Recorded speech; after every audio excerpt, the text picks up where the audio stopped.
What is up, everybody? It's Dr. Vibe here, host and producer of the award-winning Dr. Vibe Show, the home of Epic Conversations. And I'm the host of Epic Conversations, 2018 Innovation Award winner, 2020 Best Podcast News Award winner given out by the Canadian Ethnic Media Association. I also co-host and co-produce the only online show in the world for dads, fathers, and male caregivers that's sponsored by Dove Men Plus Care. And being part of that partnership, collaboration, whatever you want to call it, we've reached out directly and indirectly to over 400,000 dads, fathers, and male caregivers around the world. And as always, I'd like to say you're blessed, highly favored, a magnet for miracles, and a solution for someone's problem. And we are broadcasting live on May 24 I'm here in Toronto. The two stars of the show, they're in different parts of the world.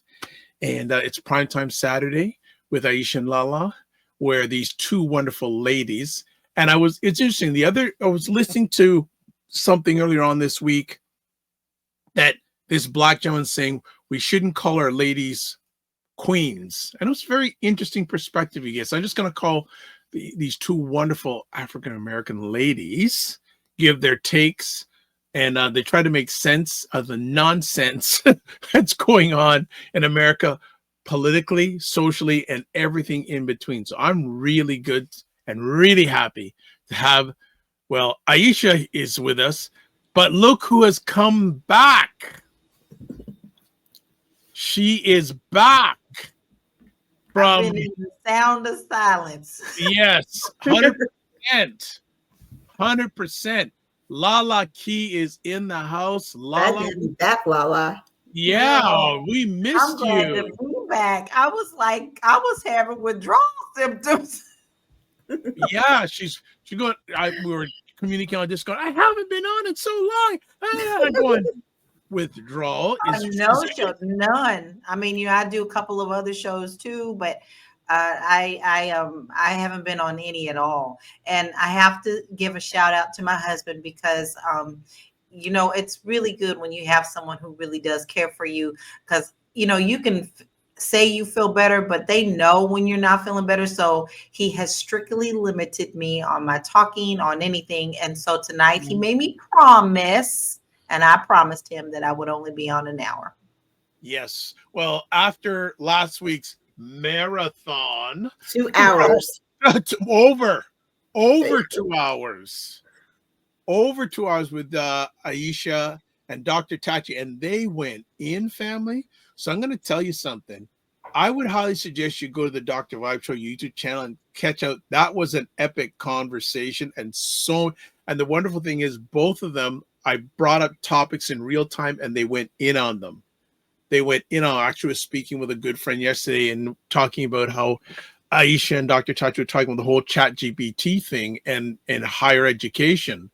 And that, especially when Dr. Tachi said one of her former students took some of the manuscript from one of her past papers. That was mine. That was you. Okay, it was you. One of your past papers and use it as something to hand in to you. The entire paper. Just retyped it and changed the name. Yeah. That's crazy.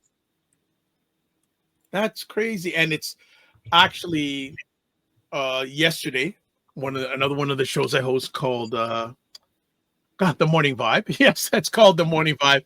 Had a gentleman on. He was actually talking about the whole Shadur Sanders situation, which is still very prevalent and its impact Black lives, etc. But he owns his own software company, and has just created, and it's in beta phase, a better model, he's saying, than ChatGPT. And yes, and so he said, yeah, we've asked some companies to test it. So Dr. Vibe, if he has an opportunity, so I asked, hey, can I get in on this beta testing? He said, absolutely. I'm looking forward to getting it. And maybe I can access it a little bit to LaLa and Aisha to see what it comes out with. Well, yeah, because one of the things that I find with the ChatGPT is that there are certain things that are within our culture that we say. And we understand it to mean a certain thing. But because ChatGPT doesn't have that learning model. The learning model, well, they have a learning model, but the thing is that the people training the model don't have that cultural competency. So it's something that is being missed. So, for example, we might give a prompt a certain way because we speak a certain way and we think a certain way. And culturally, this is how it's said. But ChatGPT does, like, for example, if you try to get it to differentiate, and you're talking about within our culture, we talk about light-skinned Black people, brown skin, dark skin. We know what all those gradations mean. ChatGPT doesn't. Right. When you put something like that in, it will pop out like what, like it, like literally ask me, what do you mean? And I realized, and I had to say, white people don't come. I mean, literally had to prompt it that way because white people don't come. They don't differentiate between what's light skin and dark skin to them. There's, peachy, creamy, milk, those kind of descriptors, but not things that we differentiate by. It's really interesting. I've had to learn a lot of that, especially with a lot of the AI stuff that I'm doing, and how to be descriptive about our skin tones, our everything, our hair, we have to go pretty deep. AI is not, people think that it's an instant thing. It's not. It is very biased toward white people, period. It bases itself on Caucasian, period.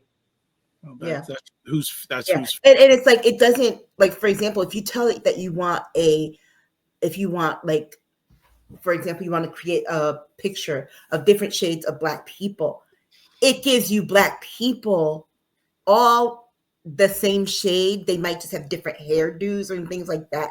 And it's like, okay, this is not, because its model of what is Black is just one color. 100%. No, I'm delving more and more into it. I'm really excited for this gentleman to let me beta test his platform, and he said it's very conversational, conversational, and so I'm looking to put in a number of different things and see what comes out of it. Because, hey, first of all, I want to support Black business, which is most of what, and I don't know too many AI platforms that are Black. That's great for tech. Yeah. We really need to support our people. 100% in that, but I'm using it a little bit more, but there's still, you can't beat the human touch. And so I'll give a perfect example. I did go into ChatGPT and ask, the Dr. Vibe show, give me suggestions SEOs wise for my platform, and it gave a long, big document. And one of the suggestions it made was Dr. Vibe should be doing more shows, just him coming on and just giving his thoughts and opinions on various things. You should. Okay. All right. Well, actually, there's one or two other people that have been pushing my buttons to do that. I said, okay, I'm going to do it. But I said, I need a logo. And one of the interns I work with, she's absolutely fantastic. I did go into AI and say, hey, what would the theme, give a description of the show? It gave me a great description. Then I contacted her, and in real time, she came up with a perfect logo. Wow. See? That's wonderful. Everything is lining up. Right. So I did my first episode earlier this week with Dr. Tachi, by the way. And it's called Hanging with Dr. Vibe. I love it. I love it. So that means now I'm going to maybe pull you, and just periodically once we just come and hang out and chat about various things, non-political preferably, but just things going on. I'm ready, because I'm ready. I'm ready. Yeah, and also I'm doing it on a different live streaming platform. I said, so for people out there, I'm using EV Mux to do it because I wanted to get a better understanding of EV Mux. And EV Mux, there's a lot of wonderful things I'm able to do on this. And the goal is to eventually put it over to here for Primetime. But one of the nice things it can show you, there's a clock that shows you the date and time in real time, Eastern time. Also, you can put a QR code on the screen. And if someone wants to say, hey, if you want to find out, they can go click on the Q or take a picture of the QR code and it takes them right to my YouTube page. Nice. So on Discord family, I'm going to reach out to these. They say, you got time to do a hanging with Dr. Vibe this week? We just hang out and just chat. And it worked out well. And actually, Dr. Tachi was my first guest. And then by surprise, I reached out to the lady who did the logo and brought her on. She goes, I'm a box person. But she said, no, I'm glad brought on. But that's where the human touch, she just hit it perfectly. Mm-hmm. I did go on AI to find out what are the right brand colors for the show. And for different context shows, now she's going to be doing different logos depending on the theme of the show. But she is going to be because AI we don't have that relationship. You're just giving me that automatic. I need that human touch and alignment. So get ready. I'm going to be seeing over the next week. If you want to do a hang with Dr. Vibe, we just kick it back. And we make things happen. Yeah. Anything else going on before we go to break? Anything else going on in your worlds? Ain't done a thing. We're ready to get started. So LaLa can rest. Yes. All right. What we're gonna do is we are gonna go to break, and in 30 seconds, we won't be doing a 2-hour show today. Sorry to let you down. Maybe next week. But we're only going to hit 2 conversation topics for today. So we'll be right back in 30 seconds. Black Men Can Talk, a show where Black Canadian men come together to have real, unfiltered conversations about life, culture, and community. The doctor, professor, Chevy X. Because people always say indigenous people don't exist in the Caribbean. I was speaking to my indigenous friend from the Caribbean like 3-4 hours ago. I think it'll be very interesting to see, how things unfold in Canada. And I think the way we need to combat that is through collective struggle. Master. We got a master class tonight.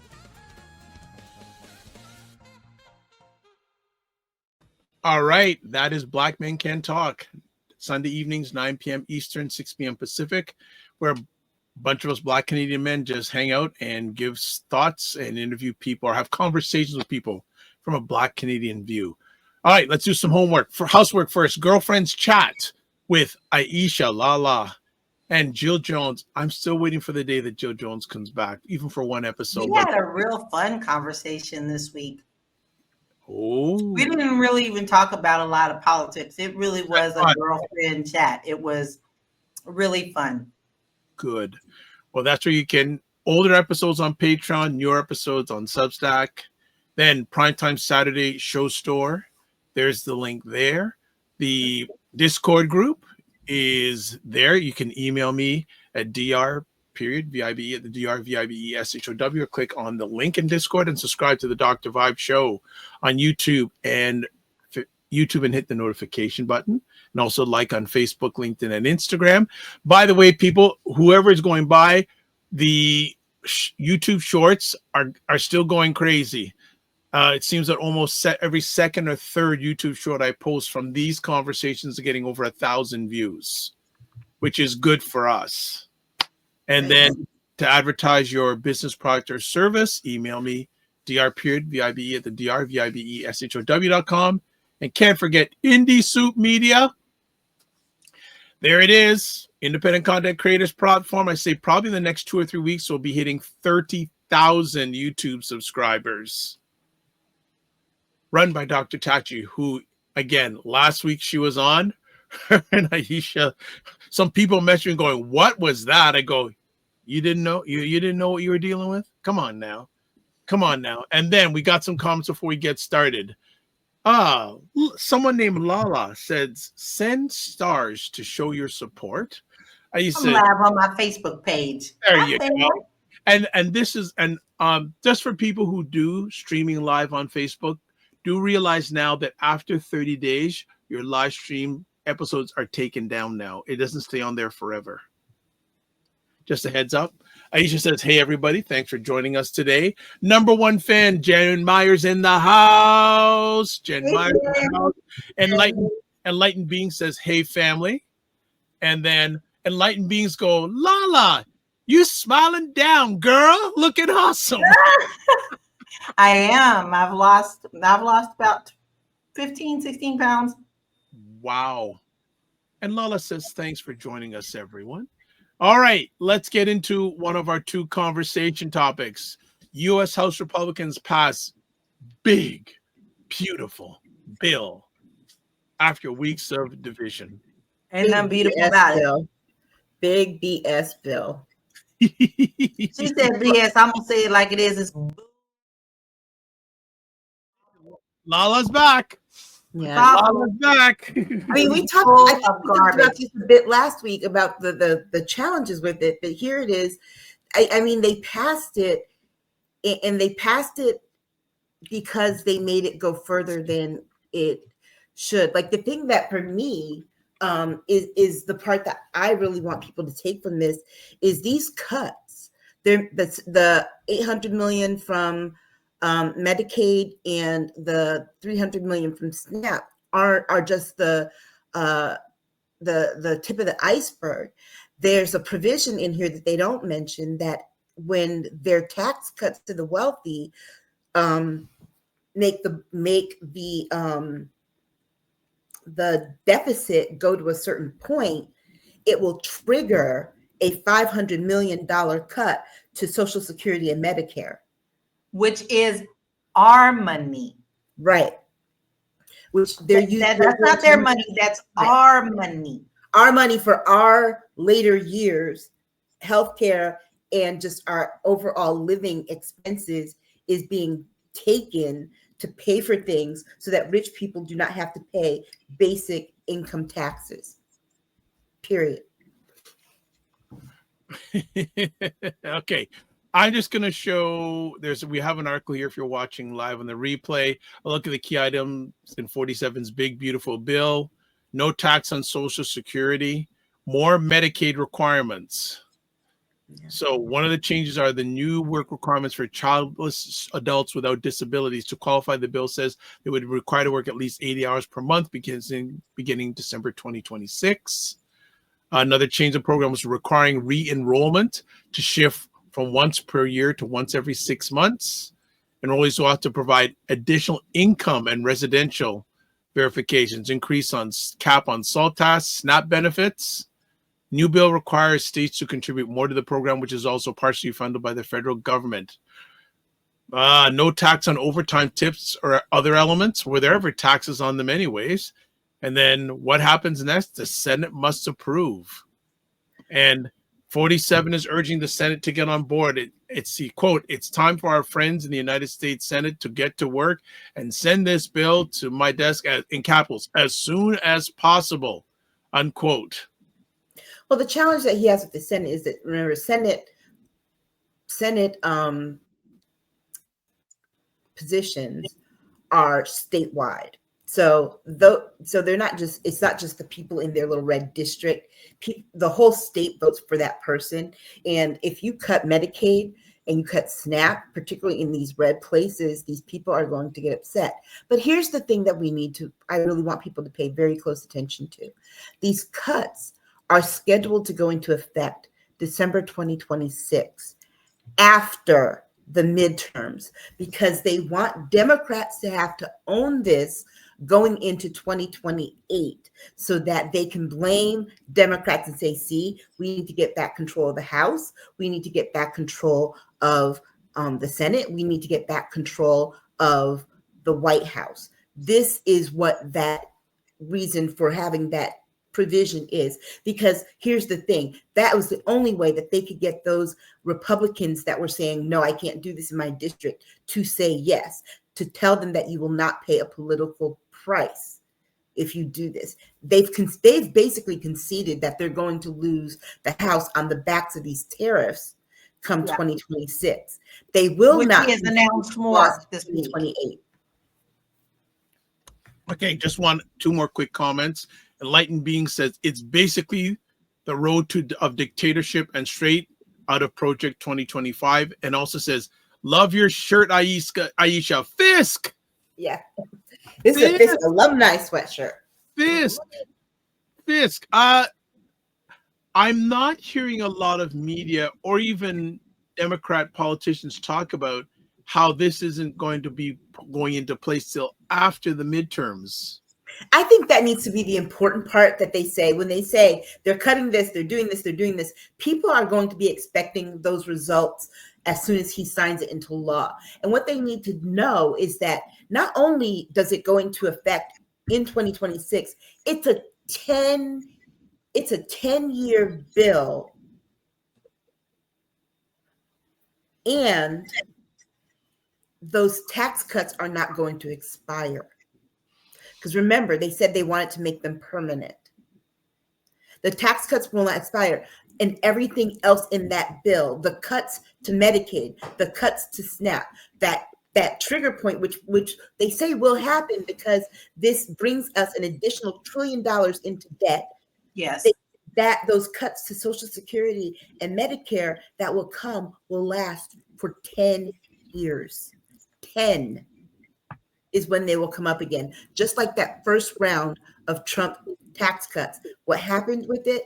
It's why do they want to do it now? Because it expired in December of this year.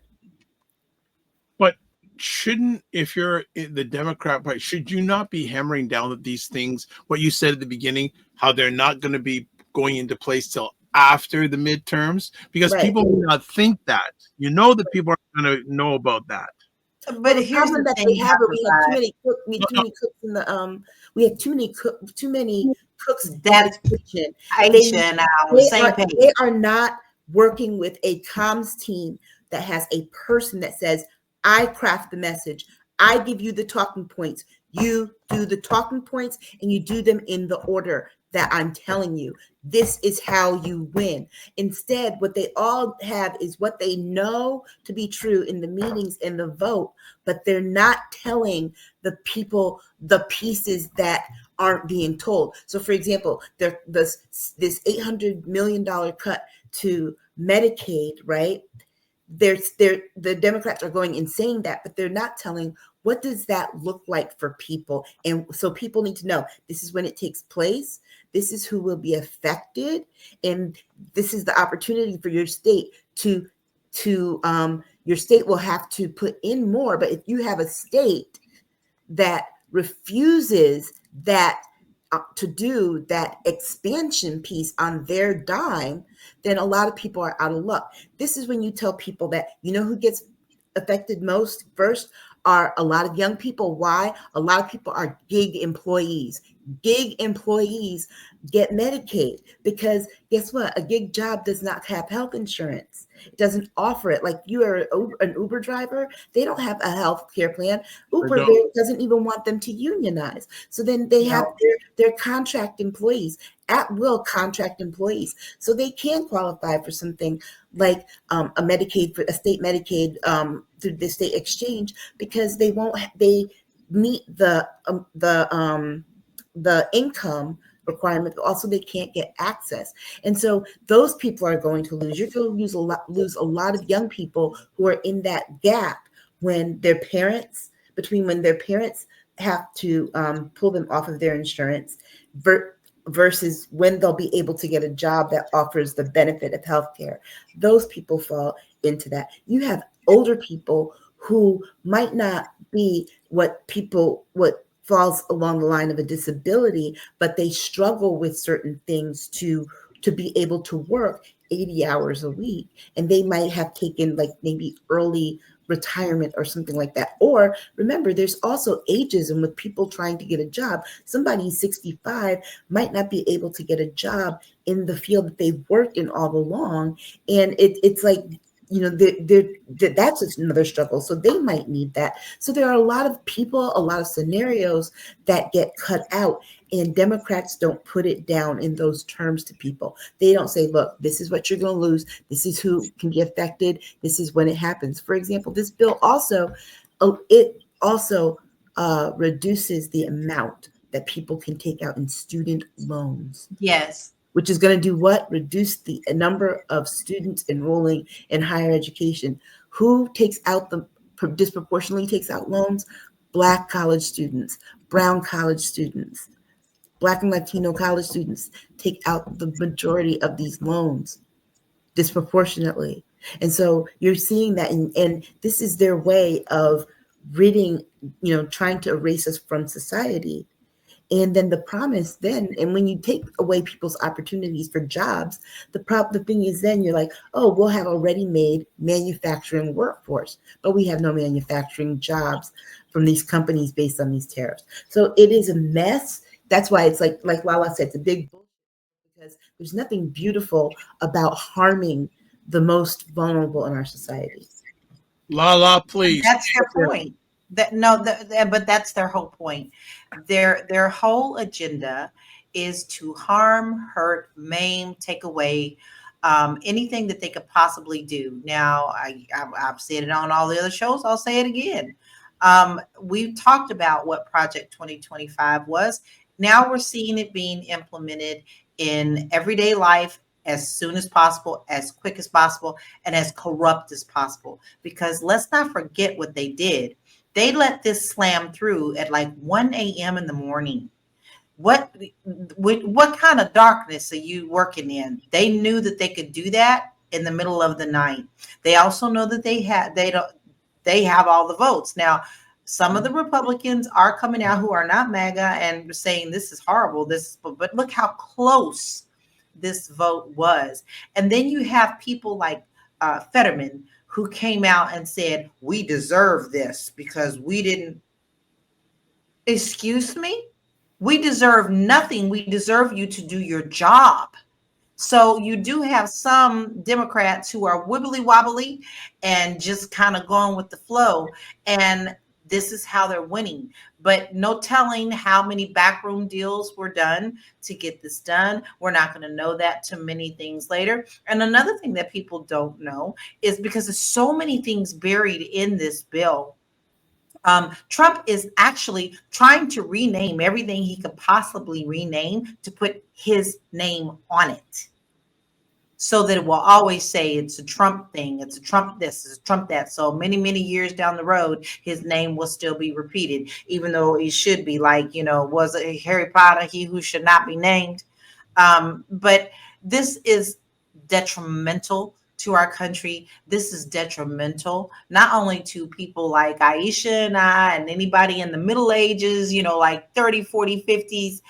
This is the most detrimental to our elderly and to our children and to anyone that is what they quote not acceptable in their sight. So this is a very dangerous thing. Yes, it is full of bullshit.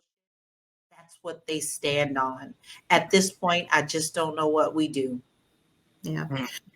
One of the things about this bill too that is bothersome is that they threw in a lot of I want to call them basically procedural things in here. And when I say procedural, I mean things that pertain to certain rights and the law that aren't things that you just think about money being spent, but they put these overarching things here, like with regards to colleges and universities, with regard to like the Department of Education, for example. There's something in there that they put in the Department of Education, and you're kind of like, well, why? Because that has nothing to do with money, but it has to do with funding to that actual department, that actual entity to stay open.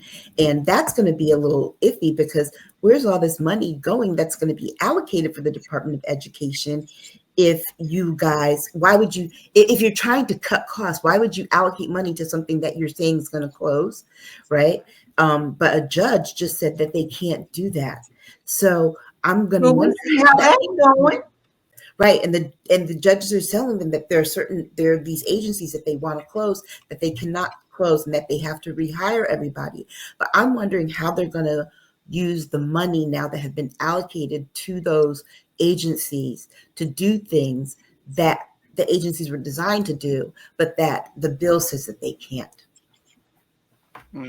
That's going to be an interesting part.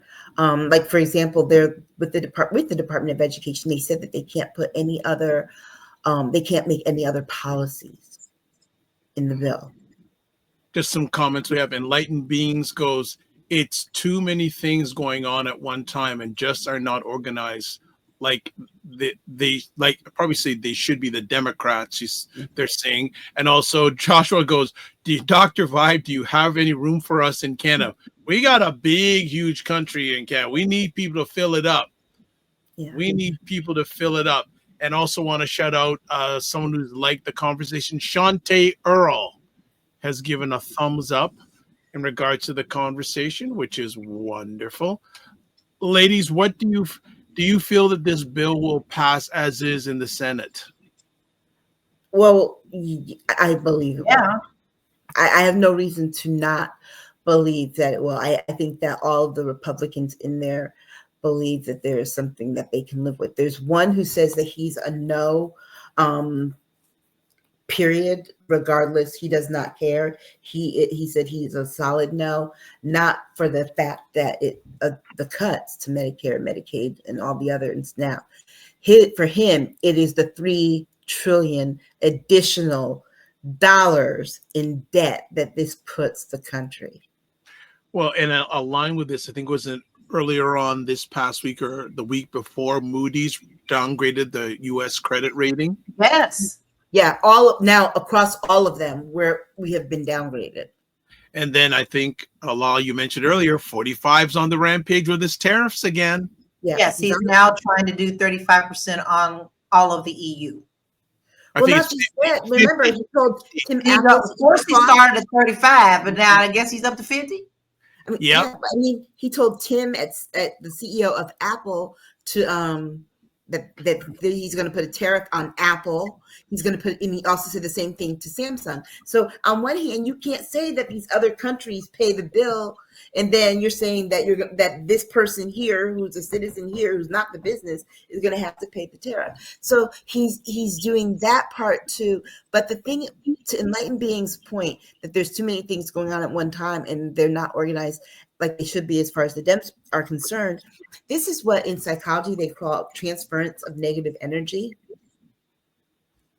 The real chaos is in the White House. The real chaos is in this administration. It's in the Republican Party right now. But because they are going along with the get along, and everybody's trying to normalize it, act like, oh, this is not something that there's nothing to see here, people. This is just us doing the business of government. That that negative energy that would come with the chaos that they're creating, they're putting it out there, and the Democrats are the ones absorbing that energy. And so they're the ones who are appearing to be in total chaos with their messaging and everything, when really at this time they shouldn't be. And they need that person, that communications person who's not so far deep in doing this, to come in and be like, no, this is what we do to shape up. Yeah, I think that it's going to be, the midterms are going to be very interesting. They're going to, next year's midterms. I have volunteered on more than one occasion to be that person. I think it's going to be very interesting to see, because I think there are a lot of also, and we'll never know until we see. But honestly, there are a lot of people who voted for him that are completely flipping. And a lot of them are the farmers who are losing their farms, losing the immigrants who come to work those farms. The ones who find out, they're finding out. But you know what? They're dragging us through it when we told them from the very beginning. So it's going to be very interesting when we see that how that's going to pan out. And then also, if Musk is still going to continue to put his hand in the pot, because we all know we know what he's doing. That's the only reason Trump won in the first place. And yes, I said it, and I'm not going to take it back. Aisha and I both told y'all when we were on live that this is not right. This is not how they do things. And people just thought we were crazy. And I was like, how are they announcing these things so fast? So there's a lot of elements that we are going to see that we've not seen before, just like a major election. And key people are coming out of key roles. Mitch McConnell, a couple of other ones are coming out of there. It's going to be very interesting to see what's going to happen with them gone. Just before we move into our other conversation topic of today, while we've been conversing about this for a while, there is a mindset, especially among many Black Americans, they're just going to sit this out and let people, hey, you voted for them, you got to deal with this. I've also heard the other side of the fence saying, you know what, don't sit out, because if we don't put a resistance, they're coming after us either or. We should be putting up resistance now before it's too late. What are your I agree. No, I totally agree. We are not doing enough. We're not. And I don't know how that changes, because here's the thing. And this is the thing that Aisha and Jill and I talk about all the time, because it's true. At this point, we shouldn't be announcing what we're doing at all, because it needs to be stealth. How do you organize in silence and know that you're not going to be infiltrated? That's one thing. For two, how do you do that and set up the meetings that you need to do and secret places where you won't be threatened when you go to these meetings or whatever. So it's very hard for me to see how that's done, but I'm way down on board. But I'll be the first one to tell you, I ain't telling you what I'm doing. Yeah. Because you know too much. Yeah. And I think that's one of the things that we said was that we probably have to, our participation in this and how we fight is going to have to look different than in the past, especially after the DOJ got rid of all those cases of police brutality. Yeah. Okay. Yeah. So now we know that we can't just sit, but how we move has to be different. And I agree with LaLa, it does have to be stealth.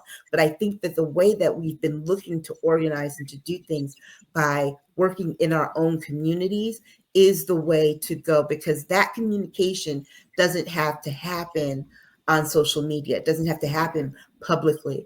It can happen in your phone. It can happen on a landline phone. It can happen passing a note back to someone. So it's going to have to be things like that. The organization tactics, while the protest tactics and the expectation that the protest methods of the 60s will suit us in the 21st century might not be right. But the how they organized people might be right for this moment, because they organize people analog style, okay, not digital. Digital always leaves a footprint, and when Elon Musk has access to everybody's digital footprint, it might be best to use those old school organization tactics, those analog tactics. It's a done deal with him. All of our stuff is out there. And let me tell you who to follow. And I put this in our Discord, and I want anyone who is watching who hasn't joined our Discord, you really and truly need to, because we put some really important things in there. And one of the best resistant places that I absolutely love how they're doing this is the Alt National Park Service. They, are people within the National Park Service that are working stealth. They have a lot of people that know how to put things together where they're not being found. It's a volunteer thing, but they're still keeping us all informed on what's going on. They're telling us when Musk is coming in and giving them lie detector tests. They're telling us that's happening. Wow. Yeah, that's happening. It's happening. Wow. And they are reporting this to us. So if you want a resource that is stealth, but at least keeping you updated, because the thing is, they're just as smart as Musk when it comes to who's posting, who's this and that. And let me tell you this part, because some people do not realize in this bill, they are also going to make it so your VPNs are no longer private.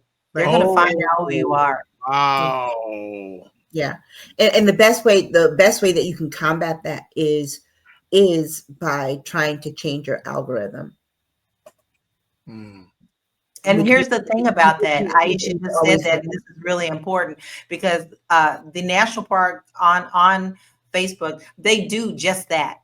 Every once in a while, they'll come on and say something random. It's their own code. You don't even know what it means, but all they ask you to do is say something in the comments. Within 5 minutes, you are talking thousands upon thousands of comments underneath that so that this message can get out. It's like Morse code. So, you have to look for those types of things to get connected with, to find out some of the things that you do not know what is going on. I wouldn't have known not even a itty bitty scratch of what that bill said, because it's pages upon pages, but they broke it down so beautifully. And I did put that in our Discord. Yeah. Wonderful. Wonderful. Look who's in the house. Dr. Tachi. Happy Saturday, all. Dr. Tachi. Good to see you. We gave you a break this week after last week, because last week was a marathon. Oh my goodness. All right. Our other conversation topic for today: Joe Biden diagnosed with prostate cancer, public reaction. I have so many feelings about this, because on one hand, I'm kind of like, everything makes sense now. Things make sense. I don't care. I don't think I even really care about the when of the notification. The things that people are saying, well, then, oh my gosh, if he had to have it this long, and he had to have known, et cetera, et cetera. My brother died from intestinal cancer, and when he learned that he had cancer, it was also when he learned it was terminal. So it doesn't always happen that people know that they have it or they have symptoms. And, I've had men in my family who struggled with prostate disease, and they're also over a certain age. And so the main symptom is increased in frequent urination. Well, if you're a man that's over 65, frequent urination kind of comes with the age, as like if you're a woman over 50, frequent urination kind of comes with the age, right? And so, people, and then I've seen people complain like, well, why didn't he get the test? Well, the test isn't recommended for men over 65, men over 70, I believe, because the studies say that they typically die from other things. And so, just how people are fixating this, I wonder if the Democratic Party feel like the leaders of the party feel any kind of, they probably feel a whole lot of guilt in pushing him out. I kind of think that maybe he might have known, and maybe he did stay in the race because he thought he could win. But I don't think that Joe Biden realized it was getting bad would have, you know what I mean? He would have left.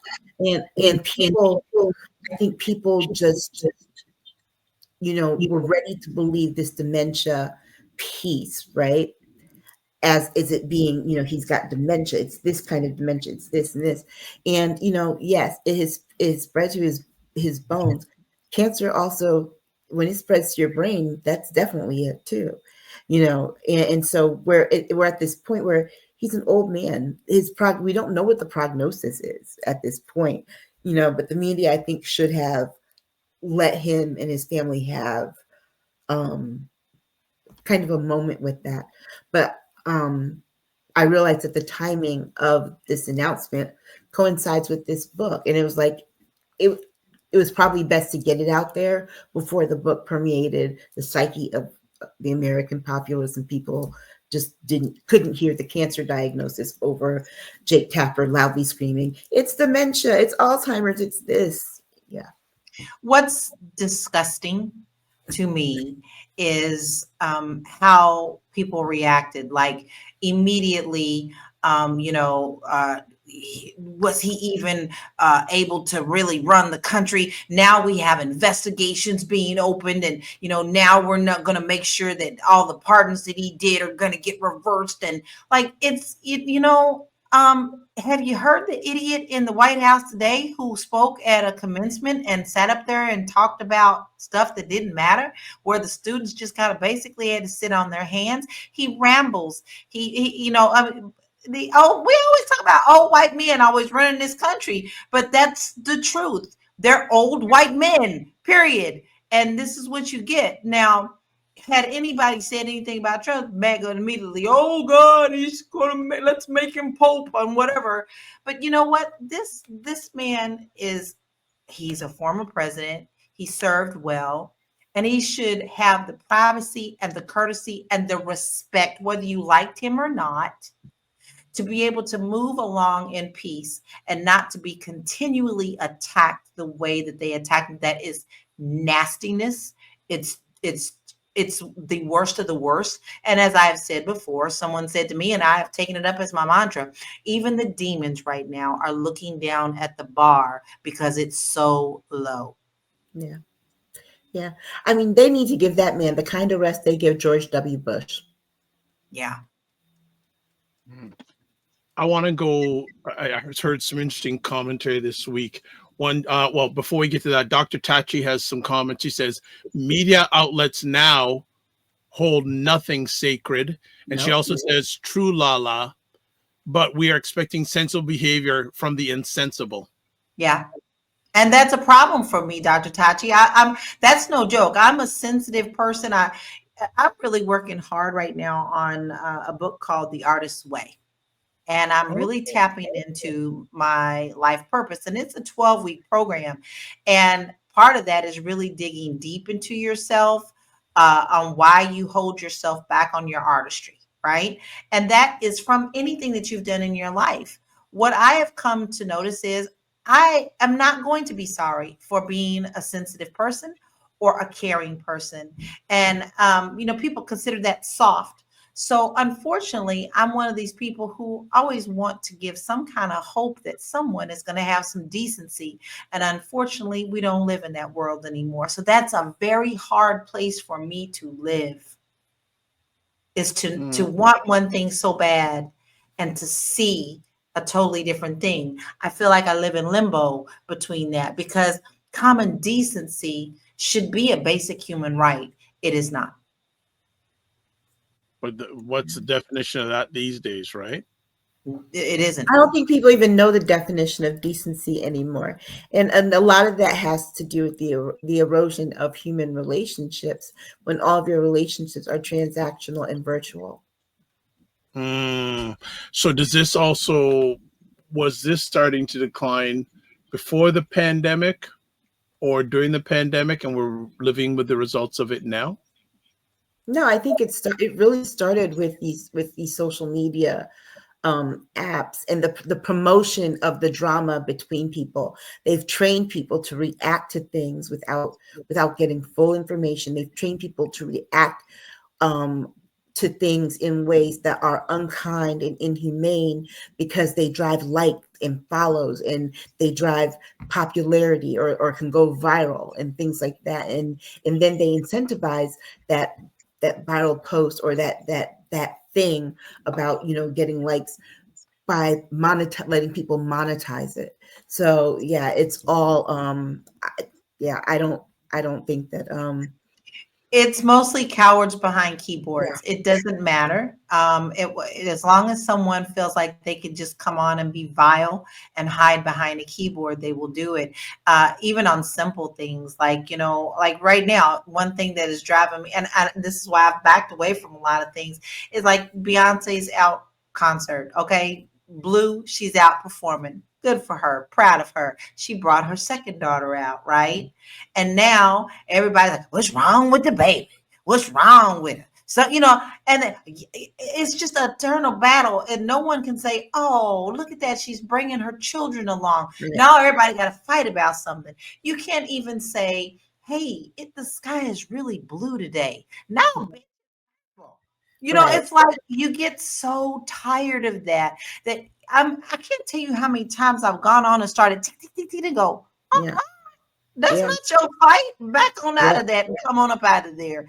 This is the world that we live in. Yeah. And it's funny too, because it's like, even with that thing, it's like people are like, when I saw people's response, like, what's wrong with her? I'm like, first of all, that's a little child. Second of all, there's nothing wrong with it. She just looks like Jay-Z. I mean, that was my whole thing, was like, I guess you expected her to come out looking like a little cardboard copy of her mother, just shorter and smaller. Like, no, she looks like her father. You could see elements of her mother, but I'm like, she looks like her father. There's nothing wrong with her. But they're so used to kids not looking like kids anymore. That's the other part too. That what's wrong with her? She looks like a regular kid. You know, Yeah. they're so used to always seeing kids, showbiz kids, so they've always got a glossy lip and a certain attitude, Filters, right? pageants, Yeah, you know, everything that, and you know, sexualized little girls. Yeah, there you go, right there, behaving like right little there. adults, and that's part of the problem. And I think but that goes back to why is the media being like becoming part of like the social media ecosphere where people are they're part of the cycle of mean too, because they also feed the algorithm by pushing out content that, oh, we see these people are getting content, this is trending here, oh, we've got to go report on the same exact thing. But see, we Because also see that in the background. Let's break this down even a little bit more, because honestly, I don't look at CNN, I don't look at Fox, I don't look at MSNBC. They're compromised. There's no reason whatsoever I would even read any of those outlets. So then you watch Fox. I don't watch. I've been there to stop them. That was out the door years ago. So I really do look for places and people that I know that are good reporters, that are honest reporters, and I'm finding them mostly on social media. So you definitely have that, right? But as Aisha was saying, everybody's trying to chase that dollar. Everybody's like in groups. Okay, I'll help you if you help me because we're trying to monetize on TikTok, blah, blah, blah. So you have to be very careful about what you're typing into search bars when you are really trying to look for truth, because truth is there. It's just buried under all of the algorithm BS. And this is what's driving our world today. This is why shows like us, shows like Dr. Tachi and her network, shows that really come on and discuss the real things in the world are so important. It's so important for us to come on and share the truth of the matter and show people that it's okay to be angry. And we may have some small solutions. We may not have the big answers, but we have small solutions for you. You got to get out of that algorithm and you got to start looking for the truth. Yeah. And, you know, one of the things that I know from my experience, particularly writing news articles, it does have to do with the SEO, Dr. Vibe, in that you get these SEO titles and SEO descriptions. So when you do a search for something, right? You know, it can be something influential, right? And the SEO will guide people to creating a title that puts that as a keyword. And then the little description that you puts two keywords. So most people, as they're scrolling, they'll see a title, they'll see a little description, and then they will assume that that description is true. What they don't realize is that that description, a lot of words are being left out, or the description is designed to be clickbait so that you go into the article to see though that phrasing, that sentence phrased in the article as being something that is true. Because, you know, someone could say something like, oh, you know, Kanye West decides he wants to be the Pope, right? And, you know, Kanye West said the Pope such, you know, hates the Pope, right? And it's just like that, right? And people assume that that was the art that Kanye West said he hated the Pope. But what they don't realize is that dots are missing paragraphs, missing sentences. And so it tricks people into thinking this is the information that they're getting. Their head allows them to believe it. And then they go and they spew that misinformation onto other people because they're actually not clicking into the article, but they feel that that one sentence has summed up what the article's about. Exactly. Like, for example, I can give you a perfect example. For example, someone did something with a video that wasn't even a video that was a conspiracy theory video, but an article picked up by some like gossipy rag, picked it up and ran with it by saying Sheila E. was testifying in the Diddy trial to say that Prince told her something before he died. And that Prince, in the article, that Prince was right about Diddy, Sheila E. to testify. That was the title. And then in it said, longtime Prince associate Sheila E. Diddy told Sheila E. about whatever. Prince told Sheila E. about Diddy, whatever. But the story was never true. None of it was true. It wasn't none of it at all. It was something that somebody just made up for clickbait. But a news organization published it like it was truth. And then all these people who have social media platforms calling themselves, sharing news, went on and repurposed and repopulated the internet with this rumor. Yeah.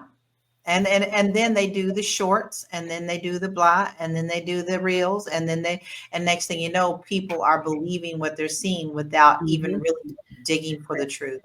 And then there's somebody who hears it, like, here's that, Sheila E. testifying in Diddy trial. Well, they go to type those keywords in, Sheila E. testified Diddy trial. Well, all those fake articles come up. And so because the fake articles came up, it must be true. Yeah.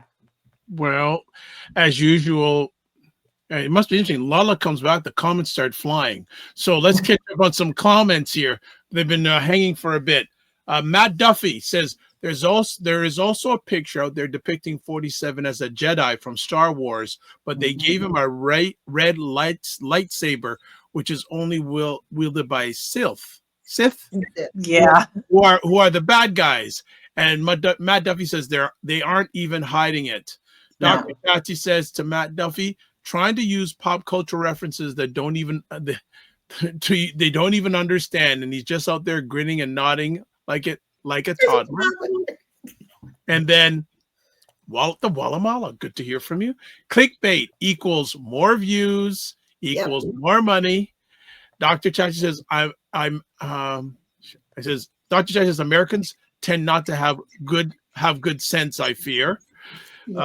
Enlightened beings, yes, I'm good to hear that you're doing well. Enlightened beings also says, yes, sir, she is doing fine. And then Dr. Tachi says, yes, many kids look awkward. And then what's even it's the truth. She's at that awkward age. Girls know this. You get that awkward age about that prepubescent age, about 8 years old. Between 8 and 13 is awkward years for girls. Matt Duffy says what's even worse is that in Star Wars, the only way to get a red lightsaber is to bleed a normal saber's crystal by pouring in all your evil and hatred into it. To Dr. Chappie. Well, that lightsaber that he's using is called a Sharpie. and then Matt Duffy, baby. Dr. Chachi says to Matt Duffy, yes, so many lessons can be learned from Star Wars and Star Trek. Yeah. And the Walla Mala says Fox worse than Swiper. And then Dr. Chachi says Fox News always used to send me internship opportunities for my students. I would tell them not to do it because Fox is too far right, and they would get a skewed view of what actual news should be. I wish I could go to him and say, "Swiper, no swiping. Swiper, no swiping. Swiper, no swiping." for Dora the Explorer, because I mean, honestly, or Swiper, no signing on those executive orders, right? Oh boy. But I have a feeling. Okay, will we get past this? Yes. Yeah, but it's going to be a long time. But before we end up, so any last thoughts though? Actually, here's a thought I heard from, and I thought I mentioned, but things got crazy. A commentary saying that Joe Biden is a narcissist because he put himself before the country, because he did say that he was probably only going to run. He was going to run for one term, and he knew he wasn't well, and he still wanted to push forward. What do you think about that? But see, that opinion is coming. The opinion is making the assumption that he always knew he had prostate cancer. Prostate cancer. I don't think this commentary came that he wasn't mentally functioning 100% well. Like people knew that there was a report that he said he couldn't recognize what's the actor's name.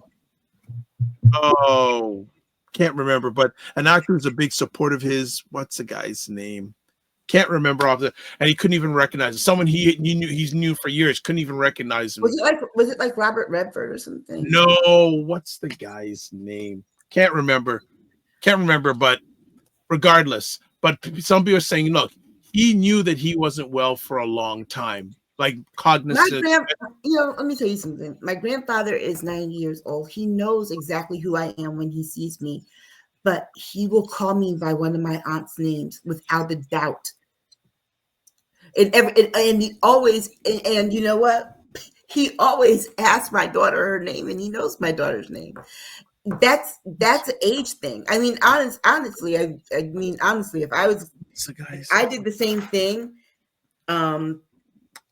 probably would say I had dementia too, because I always call my daughter by my sister's name and my sister by my daughter's name because they have the same high-pitched voice. He does the coffee commercials with Danny DeVito. What was the guy's? Can't remember his name. It's gonna bug me. I'll remember after. So Dr. Tech says, I'm sorry. This opinion is coming from narcissist Matt Duffy. Thank you. George Clooney. Yes. Have you seen George Clooney lately and all the Botox? Okay. Yeah. Okay. I think we'll end the conversation on that. We will end it with that. So just one more thing though.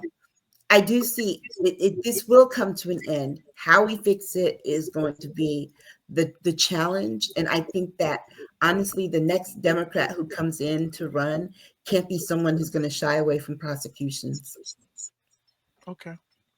Well, before we exit with the ladies, a very quick poll. Excuse me. If you are watching this on the YouTube channel, can you give feedback on our conversation today? You have a choice of pushing from 1 to 5. 1, it was an absolutely terrible conversation. And then you only do this on the Dr. Vibe Show YouTube channel. It's already pressed in. So the votes have already started, and 5 is off the chain or out of bounds, as I like to say. So if you could vote, if you up to it, and I see the votes coming in. So everyone who's voting has said it's a 5 out of 5. So we thank you for that. That is appreciated. All right. And before we let everyone go, we want to say especially to Lala for her coming back, the first show she's come back to, because she's a media star, by the way. She's one to play. So I just like to talk. You just like to share. Well, at least you haven't had any wardrobe malfunctions. We'll just leave it out. Yes. That's another conversation itself. So we had that conversation before we went live. You ain't gonna hear that, folks. All right, so we want to give ladies their time. So first things up, how can we get a hold of Lala?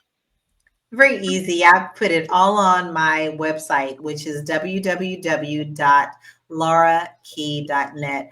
My real estate business is there. My merch store is there. I have a new course coming up for home buying with an absolutely wonderful workbook that will go with it. So please go ahead and subscribe to my real estate newsletter so that you can get updated on when that class is going to happen. But you can do that on my website. Okay, hold on. Before we get to Aisha, you've got to give us the details of that so we can include that during our shows. And if you're up to it, we would love you to do a video promo of that too. Totally. So we can show it on the show. All right. Next up, Aisha K. Staggers. Okay, you can find me on Instagram at AK Staggers. On Medium, I'm Aisha K. Staggers.medium.com. Blue Sky, AK Staggers.bsky.social. You can read my latest piece titled How Does It End? A Spoiler. How Does Democracy Survive? A preview at friendomedia.com, which goes to their Substack. And you can find my Substack, Aisha K. Staggers, and you can buy my book, The Infallible Fanny Freeman, at bn.com. Wonderful. Thank you so much. And myself, if you can get by all of them and maybe get down to me at the lower part of the totem pole, you can get a hold of me at my website, thedrvibeshow.com, YouTube, Facebook, and LinkedIn, The Dr. Vibe Show, Instagram at The drvibeshow.com, X/Twitter at drvibeshow, email address dr.vibe@drvibeshow.com. You can also catch me on Substack at drvibe.substack.com/subscribe, and Blue Sky at drvibe.bsky.social. And always want to do the rundown. Girlfriends Chat. I'm going to make my producer go a little crazy here. So Girlfriends Chat with Aisha LaLa and Jill Jones. The information is there on the screen and on any platforms you're watching this that I control. It's in the comments section. Also, Primetime Saturday Store is there on the screen and in your comments section. And join the Discord group. We have a lot of stuff we put on that doesn't get to it here. I'll hold off to it next week when we go a little bit longer. There's a number of things I got to ask the ladies about. Also, subscribe to the Dr. Vibe Show on YouTube and hit the notification button, and like the Dr. Vibe Show on Facebook, LinkedIn, and Instagram. And finally, to advertise your business, product, or service on any of the platforms that I am a part of, email me drvibe@drvibeshow.com. As always, live your life as a dream. If you can dream it, you can make it. Sometimes you have to get small to get stronger. Block assumptions, then aim bigger, aim better, aim higher, aim wider. Love, faith, and respect. As always, don't just manage your time, manage your energy. And remember to give yourself grace. And if you're not making money, make history. Try to do both. And then finally, make it better. God bless. Peace well. Keep the faith. Walk good. Thank you, LaLa. You're back. Bye-bye.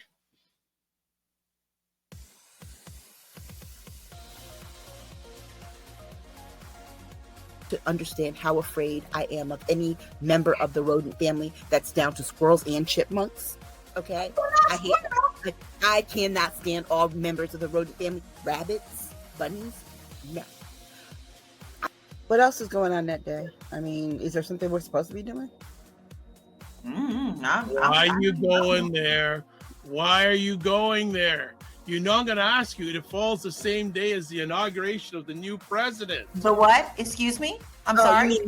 So in other words, Monday. So onesies. Now, folks, don't ever think you're going to see us all on a show with onesies on. Don't do that. You might see me. You might see me. You'll see me and LaLa, because we oftentimes wear ours.